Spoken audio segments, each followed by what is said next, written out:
Hey everyone, and welcome to the 27th episode of the Liam McCullum Show. It's been a while since my last interview. It's kind of been busy getting ready for this upcoming school year, trying to move back to Missoula. And I mean, that's going to be crazy. We still don't know. There are some rumors that, classes might go all virtual again once we actually get back there, but who knows? At least two of my classes have been moved online, but I still have some in-person classes. We'll just have to social distance while in person, so we'll see. And then we all have to wear masks too, so it'll be an interesting year. It's been taking a while. It's been taking up a lot of time just getting ready, working, and getting ready for that school year. So, but today we're going to talk to Billy Binion with Reason Magazine. We're going to talk about Andrew Cuomo's response to the coronavirus in New York. A lot of people in the media have been praising him, including Fauci. Fauci himself has said that Cuomo did it right. And basically, Billy's here to say, not one person can dictate from above. Not one person knows the solutions. So basically, that's the message of liberty. Subsidiarity is key. People who are closer to the issue know how to solve the issue and how to allocate resources best. So we're going to talk about that as well as some of the work that Billy's done on qualified immunity. He has some interesting articles on qualified immunity, and we're going to discuss a lot of the cases where certain officers have received qualified immunity and where current legislation stands. So yeah, here's the interview. Well, Billy Binion, welcome to the show. Thanks so much for having me.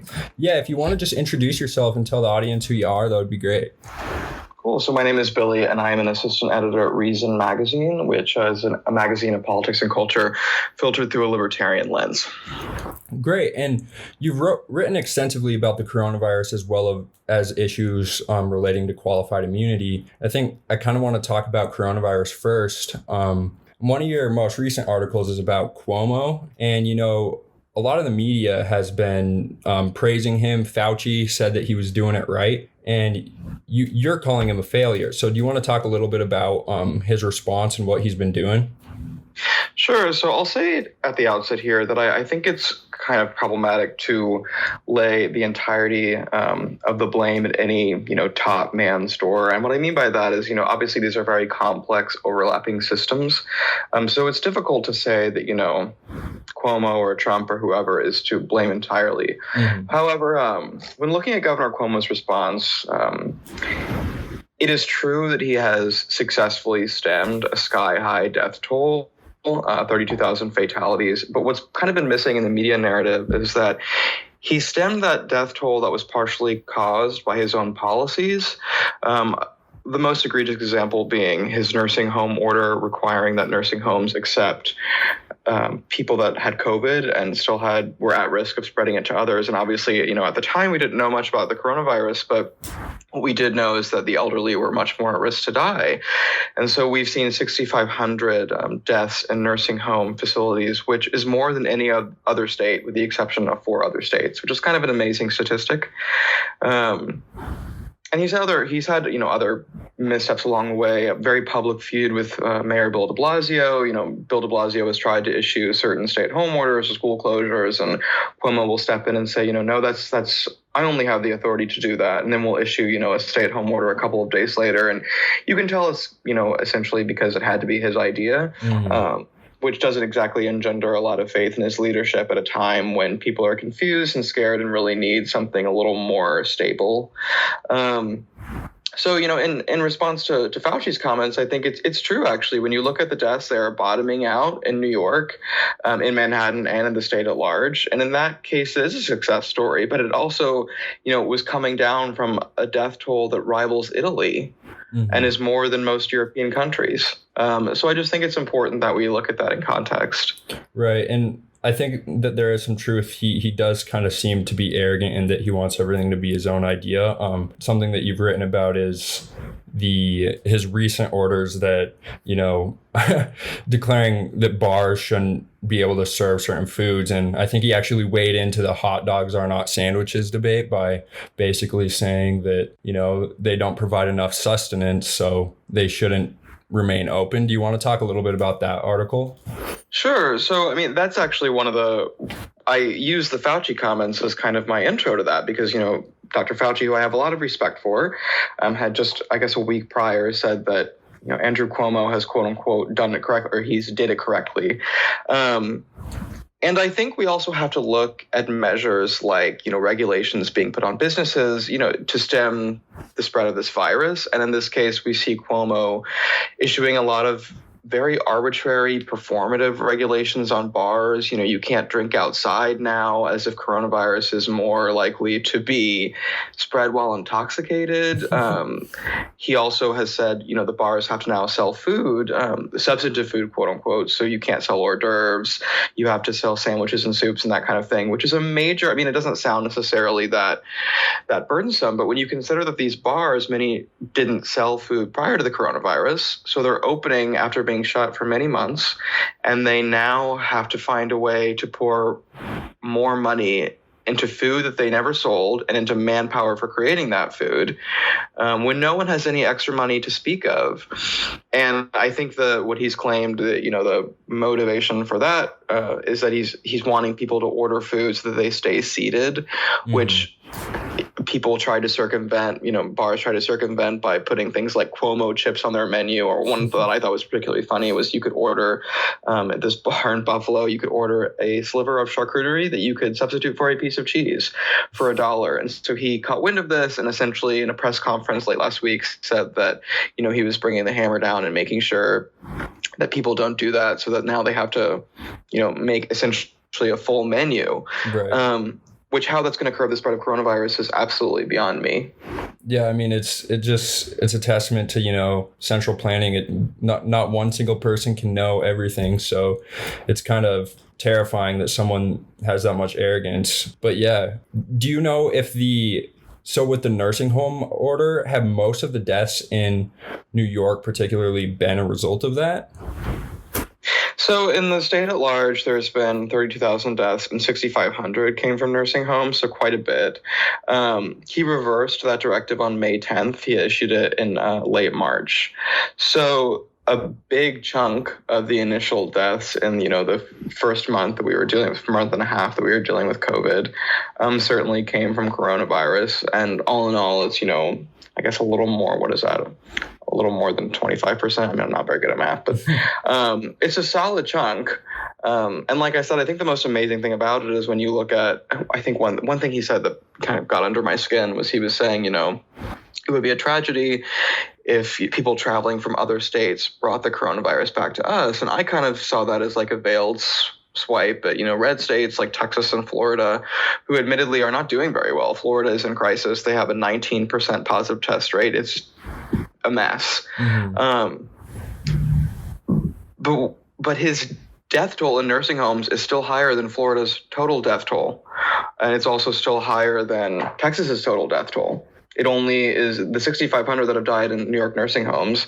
The only states with higher total fatalities are California, New Jersey, Pennsylvania, Massachusetts, and Illinois, I believe. Mm-hmm. And then obviously New York as well. But the vast majority of states, their total death tolls across, the entire area, not just in nursing homes, is less than his nursing home death toll. And I think that's something that, he has never been able to own up to. People have asked him about it. He's kind of punted responsibility again and again. I think that obviously politicians make mistakes, and right. This has been such an unprecedented time. People are trying to figure out as they go along. And like I said, I do always emphasize in these cases that you can't place all the blame at one person's story. That's far too static an analysis. Mm-hmm. But I think that when you're looking at such an egregious mistake, you have to own up to it. And he's not been able to do that. Right, exactly. And I think just this morning or maybe this week, he was blaming the New York Post for, this surge in more red states. They're trying to reopen. And he's saying that they'll be held responsible for all of the deaths and stuff like that. So there's a lot of pointing blame at people. Yeah, sure. And like, I'm not saying that red states are doing it right. I'm not a Republican or a conservative. Yeah. So, I mean, I think that a more accurate response would be that no one knows who's doing it right, because we're all just trying to figure this out as we go along. I mean, the science is by no means clear on really any of this, because it's been, we're in such the nascent stages of this virus. But I think that his unwillingness to kind of be introspective and reckon with his mistakes is, it's not palatable to someone like me. Right. And have you studied Sweden's response at all to this? I don't know much about it. I know that it has been widely criticized. And I know that essentially at the beginning of the virus, I'm under the understanding that they essentially didn't do very much at all. It's hard to compare the U.S. to Sweden, though, because their population is so much smaller and their systems are so different. So I think those comparisons kind of fall flat. But I know that they have been widely criticized. And then in your article, you mentioned a little bit about Cuomo's near exclusive focus on ventilators. What was going on there? Well, so essentially when this all started, hospitals, the goal originally of these lockdowns, if people remember, was so that hospitals wouldn't become overwhelmed with patients. Now we're kind of in this new stage where I guess we'll continue to be locked down until there's a vaccine, it seems. But the original goal was to make sure that hospitals were able to handle the surge of patients. And so part of that was making sure that there were enough ventilators. And Cuomo, hospitals essentially, I think, over-relied on Cuomo to come through. There were a lot of reports of the state sending faulty ventilators, ventilators that caused patients to develop worsening complications. But further, there was a need for oxygen and oxygen-related supplies, like vital signs machines, which is what you're hooked up to when you might, as they say, flatline. So without a focus on that, some hospitals in the New York City area specifically have claimed that they were short on oxygen, which is something the market certainly could have provided, because there was never, a company that couldn't have provided oxygen. And also vital signs monitors, such that when patients pulled off their oxygen masks, they died, and there was no monitor to notify a nurse. So, a nurse couldn't come or a doctor couldn't come and perform some sort of intervention. And, there have been arguments as well as with patient transfers. Patients are not supposed to be transferred unless they're in stable condition. And there are reports of patients being transferred across the state when they were in terrible condition without any medical information. So they showed up at these parking lot hospitals, and doctors had no idea what to do with it. And in that case, the state and the city are kind of, again, in that de Blasio Cuomo feud. One of them blames the other. So it's kind of hard to figure out really what happened there, because there's not really a lot of accountability. Do you know anything about the debate and where the authority actually lies? I mean, as libertarians, I know, I'm not sure about you, but I favor the idea of subsidiarity. Localities are better fit to solve the issue. But do you know if Cuomo he was in the right there?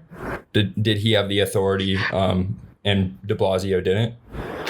I share your view, actually, that localities certainly should take up the mantle here. I think this is specifically a very difficult case to decide there, though, because every time de Blasio tried to take the reins and, do something for Manhattan, Cuomo essentially overrode him. And I'm no Bill de Blasio fan, so that is not me saying that, I think Bill de Blasio is some victim. A few days before the coronavirus really was surging in the States, he was on Twitter encouraging people to go see a movie. So there's that. But in this case, it's really hard to say, because, like I said, de Blasio, for instance, also tried to close schools. And New York City has always had jurisdiction over when it closes its schools. And Cuomo said, actually, no, you don't have the right to do that. That's my decision. Right. Just kind of these amazing public spats that really should have happened behind closed doors, and maybe didn't need to happen at all. Right, absolutely. But yeah, you also wrote about Cuomo's legislation. I think it was called the Americans First Law, and how you think Cuomo would rather have no businesses in New York than businesses that employ fewer people. Do you want to talk about that? Sure. So the Americans First Law essentially would have required that corporations that received bailout money would have to return that money if they were not able to restore their workforce to pre-coronavirus levels. And so I think, there's an interesting debate here because corporate bailouts are problematic in their own right. Do airlines deserve billions of dollars when they, spend a lot of time buying their stock backs? It's a legitimate question. But at the same time, the idea that corporations would be able to wave their magic wand amid these, state lockdowns and just be able to, take the money out of thin air to hire the exact same number of employees doesn't really make much sense. This really didn't have much of a shot of getting through the legislature. So in a sense, I think it was more theater of him kind of, sending the message that I'm anti-bailout, which, like I said, there's a real discussion there. But the notion that we would be able to, or that any of these companies, just because they receive government money, would be able to go back to business as usual when the economy is still floundering, it's a fiction. Right, exactly. Well, yeah, now to kind of just pivot, you also talk a lot about qualified immunity. And I see on your Twitter feed, you actually mentioned that some famous people, some athletes reference your article in a move to, take down qualified immunity. Do you want to talk about that story? Sure. So I think the letter you're referring to is there were some professional athletes from the NFL, NBA, and the MLB who cited two of my articles in a letter to Congress about why qualified immunity needs to go. And so for those who don't know what qualified immunity is, it is essentially a legal doctrine that was invented by the Supreme Court in 1982 that makes it near impossible to sue public officials, namely police officers, when they violate your rights. And so essentially, the text is such that unless there has not been a court precedent that outlines the misbehavior of this public official, it doesn't just apply to police officers, it applies to all public officials, but we see this happen a lot with police officers. Mm-hmm. If there's not a court precedent that outlines their misbehavior almost identically, you can't sue them. So the two stories cited by the NFL were a story, and I think this one epitomizes qualified immunity, where two cops stole $225,000 while executing a search warrant. And it's worth noting that the men that they were searching were never charged with the crime. But they stole $225,000, and the Ninth Circuit Court of Appeals ruled that while the officers should have known that stealing is wrong, they did not have clear notice that it violated the Fourth Amendment, which is supposed to, protect us all from unreasonable searches and seizures. Mm-hmm. And what they were saying was that essentially, obviously, stealing is illegal. Everyone knows stealing is wrong. The cops should have known it was wrong. But because we have not looked at a court case where we have, written in detail that stealing during a search warrant is wrong, you can't sue them. So the idea being that qualified immunity is supposed to protect public officials from kind of frivolous lawsuits, but in practice, like so many well-intentioned policies, completely backfire and have the opposite effect, where it just protects rogue cops. And I'm not saying all cops are bad by any means, but when cops violate your rights, you need to have recourse to do that, right. to sue for damages. The other story they cited was one where a sheriff's deputy shot a 10-year-old boy while in pursuit of a suspect that had no relationship to the boy, and while he was aiming at a non-threatening dog. And so the boy's mom has since had to pay, thousands and thousands of dollars for orthopedic surgery. I think he still has trouble walking, that kind of thing, and has been able to get no help for those damages because the court has once again acknowledged that while the behavior was egregious, there is no court precedent out there that outlines, that exact situation in detail, that shooting someone while aiming at something else, I think, was the question there. And so since that has not been litigated exclusively, that officer has not been able to be sued. Right. And you also talk about another instance where a cop shot a homeless man. Yes. And they weren't protected by qualified immunity. What happened there? Yeah, so that's a particularly interesting one. I believe that was an appeals case, and I think that was actually a reversal of the lower court who granted those cops qualified immunity. But it's essentially a group, I forget the number, I want to say I'll say 9 cops who it started with one who pulled over a homeless man who was walking on the street and not the sidewalk, which is illegal in this small town. And the man happened to be homeless and schizophrenic, and so the cop, started talking to him. It escalated. The man tried to run away. He called in backup. And the cops ended up beating him to death and shooting him multiple times. And it was kind of an amazing quote from the decision where, I'll paraphrase, but the majority, the judge writing the majority, essentially said something to the extent of, we are tasked with deciding if a homeless man shot 22 times, if the cops should have known that was wrong. And that, that's also a case that kind of epitomizes qualified immunity, because that was something that was actually a question that reached an appeals court, is if those cops had clear enough notice that doing so is, violates our rights, which obviously any thinking person would know that. Another one of these instances, I don't believe that you mentioned it, was about the cops who sicked a dog on a surrendered suspect, and the guy actually did get qualified immunity. And some justices actually have dissented to this. So Clarence Thomas, can you talk about his positions if you know anything about it?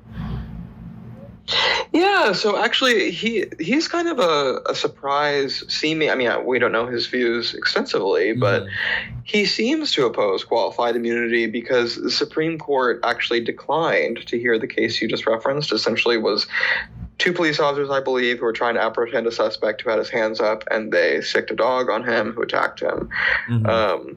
Just like a completely unnecessary use of force. But in declining to hear that case, Clarence Thomas was the only one who dissented.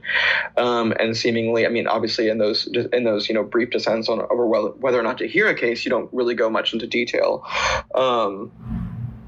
But he alludes to the fact that qualified immunity has, gone far past its original intention, and references the idea that the Supreme Court kind of pulled it out of thin air, which is true.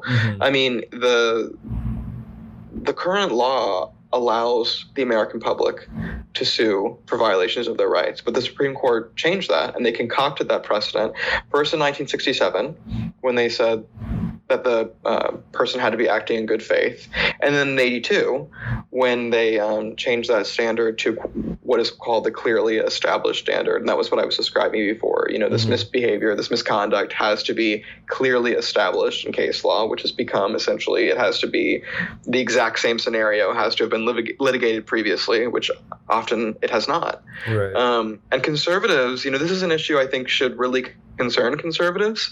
Police reform is often seen as an issue of the left, which I think is wrong. I mean, conservatives are the ones who rightfully oppose legislating from the bench, and that is qualified immunity to a T. The Supreme Court just made it up in total contradiction of current civil rights law. Right. And so it epitomizes legislating from the bench. Right, and specifically the Civil Rights Act of 1871, it allows you to sue public officials, correct? Yeah, that's what I'm referring to. So in 67 and 82, the Supreme Court kind of countermanded that with no precedent to go off of. So conservatives should be very concerned. Yeah, absolutely. You also mentioned that Justin Amash, he's proposed some legislation, and I believe Rand Paul has also done this in the same respect. What's going on with those pieces of legislation? So actually, it's not Rand Paul. It's a Republican in the Senate. If you're referring to the Senate qualified immunity bill, which was proposed by Mike Braun. Yeah. Rand Paul kind of puzzlingly hasn't really said much about qualified immunity, which is strange because he claims to be libertarian leaning. But his legislation, I believe, was to ban no-knock warrants, which is also a very important issue. Right. But Justin Amash's bill in the House would essentially abolish qualified immunity for all public officials and go back to the standard that you mentioned in the Civil Rights Act. And that was co-sponsored with Representative Presley and a laundry list of Democratic co-sponsors, as well as one Republican House rep. and the GOP has been kind of slow to warm on this issue, which, like I said, I don't completely understand why, unless you want to look at the issue of police unions and the influence they have in Republican politics. But so that bill would abolish qualified immunity, and then Senator Braun's bill would very much roll it back, and only create exceptions for people whose conduct was expressly permitted by case law or by federal state statute, which essentially is the opposite approach of qualified immunity now. So in my view, kind of eliminates it in practice. Right. Those bills have no chance of passing, unfortunately, because Congress tends to be all theater these days. And, in the Senate, Mitch McConnell would say, consider either of those bills if Amash's bill were to make it to the Senate, which I think it would if they had a vote, and if Braun's was allowed any debate. I think essentially Mitch McConnell, won't allow those bills to have their time because President Trump has said it's a non-starter, and so I think those will go to his legislative graveyard. Yeah. Conservatives have been, I think, kind of disturbingly unwilling to consider this issue, even though, like I've said, I think it's very much a conservative issue that would align with their principles. But police unions very much oppose abolishing qualified immunity. The job of a police union is to cover up police misconduct. I know that sounds like a controversial thing to say, but it's not. It's the same job of teachers' unions. They lobby for their employees, obviously, and that means standing up for your employees when they do something wrong.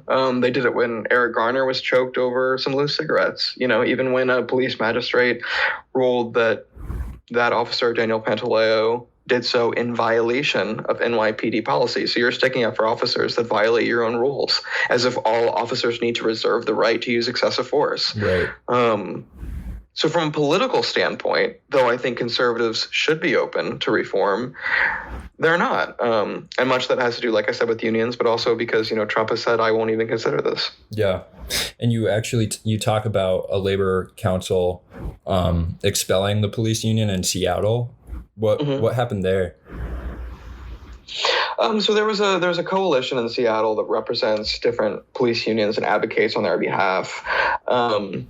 And they had essentially given the Seattle Police Union kind of this list of demands of what they needed to see change from them.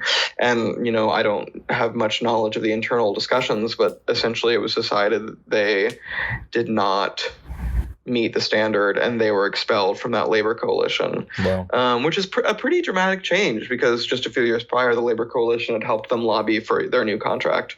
So I think it's a good change, to be honest. I think public sector unions should be busted. I think that they have monopoly control over services that are supposed to be providing a public good. And in so doing, lobby for those people at the expense of the public, at the expense of the people that police are supposed to be serving, at the expense of the people that teachers are supposed to be serving. To give kind of a similar example, there was a teachers union in LA, I think the big teachers union out there, who said that they wouldn't reopen schools until the police were defunded, which has nothing to do with the coronavirus. Right. And we can talk about the merits of police reform. Obviously, I'm an editorial journalist and have written in favor of it for the majority of my career, but I think that is a good example of kind of leveraging your monopoly control to get what you want, when that has nothing to do with your job. Right. And one of the examples you used where a police union acted wrongly was Breonna Taylor's case. And as we mentioned with the Rand Paul's legislation, I believe it was Justice for Breonna Taylor Act. Did the union just not acknowledge that the cop was in the wrong, or what happened in that case? So in that case, essentially the police union was criticizing, I believe, a lawmaker who had complimented or commended rather her boyfriend for defending her. And the police unions railed into him. And there's lots of interesting discussions to be had there, because conservatives, which are overwhelmingly supportive of police and law and order, and also overwhelmingly supportive of the Second Amendment, right, as they should be, don't seem to be as supportive of it when it's the wrong person who has the gun. And that's a discussion I think we also need to be having, because I think that what her boyfriend did was heroic. And obviously he couldn't protect her, but that lawmaker who stepped in and said, he did the right thing, that shouldn't be controversial. That shouldn't be something that police shouldn't be beyond reproach. Yeah. And Kenneth Walker, her boyfriend, has been released, right? Do you know? He has. Okay. The charges have been dropped. Yeah, good. I mean, that is a very interesting thing. There was the case of the St. Louis couple, and, they were defending their property when the protesters broke in through the gate on the private road. And everyone got really upset about that. But I honestly think Kenneth Walker should be a huge face of this movement. I think that it could unite everyone, but for some reason... Oh, I agree. One of my colleagues, her name is Zori Davis, for anyone that wants to go check her out. She's written a lot of really good stuff about this. She wrote a piece on, I forget which city it was, but there were a group of armed black men who were protecting black businesses during some of these more violent protests. Mm-hmm. And, there was also, Senator Kelly Loeffler, who called the clip of, the black men walking around downtown in one area, they were armed, and she called that some derogatory term, said this was, an outrage or whatever. And they were licensed gun owners.